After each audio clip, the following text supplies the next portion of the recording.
और ये देखिए अब बीजेपी में शामिल हो गए हैं सनी देओल, ये खबर भी आ रही है। तस्वीरें आपको सीधी दिखाते हैं। सनी देओल के शामिल होने की अटकलें लगाई जा रही थी, तो देखिए मुझे लगता है कि अब तो खैर पूरा परिवार ही आ गया है।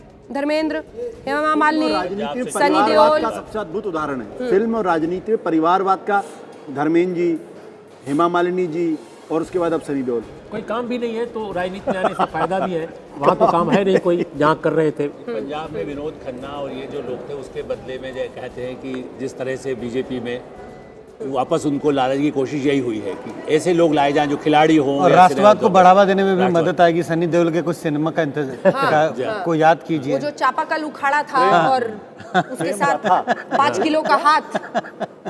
चलिए खबर ये भी आ रही है कि गुरदासपुर से वो चुनाव में लड़ सकता है।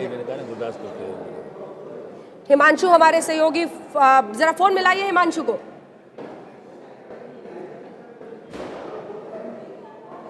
हिमांशु हमारे सहयोगी हमारे साथ जुड़ रहे हैं, बीजेपी में शामिल होंगे अभिनेता सनी देओल। गुरदासपुर से चुनावी मैदान में अब इस फैमिली से तीसरे व्यक्ति हो सकते हैं सनी देओल। हिमांशु, बिल्कुल अंजना, तीसरे व्यक्ति होंगे। धर्मेंद्र इससे पहले बीकानेर से 2004 में चुनाव लड़े थे। हेमा मालिनी बक्सर से दूसरी बार चुनाव लड़ रही है, 1-2 बार राज्यसभा सांसद रह चुकी है बीजेपी की तरफ से। और तीसरे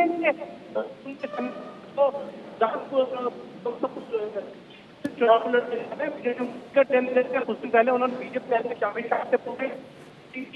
उसके बाद आवाज आपकी कट रही है हिमांशु, लेकिन दिलचस्प ये है कि देखिए ये सिलसिला नहीं कट रहा है, सिलसिला खत्म नहीं हो रहा है।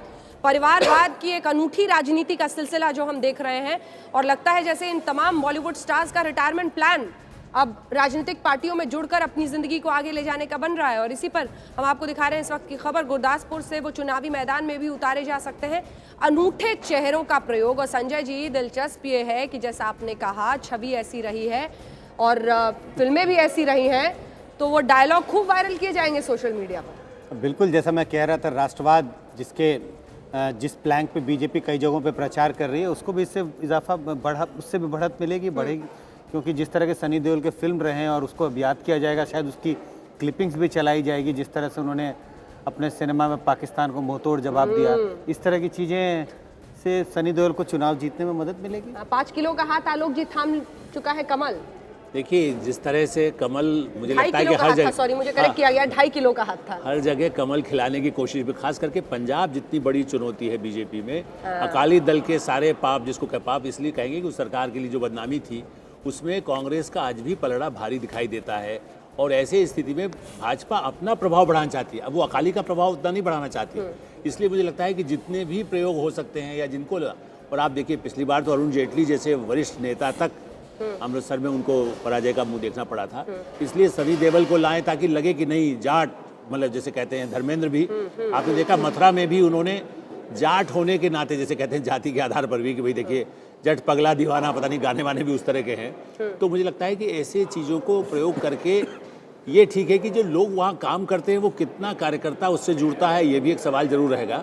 और किस तरह से अकाली दल या दूसरे गुरदासपुर से खड़े हों या कहीं से मथुरा से यदि हेमा मालिनी जी हैं, उनको लेकर के स्थानीय जो नाराजगी होती है वो भी झेलना पड़ेगी।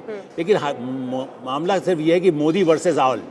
देखिए सारा चुनाव में जोर यही लगाया जा रहा है। कैंपेनिंग करने गए थे ताकि जाट वोटों का, जिसका आप जिक्र कर रहे हैं, उसको वो कर सके। और कह रहे थे कि टंकी पर मैं चढ़ जाऊंगा अगर आप लोगों ने हेमा मालिनी के लिए वोट नहीं किया तो।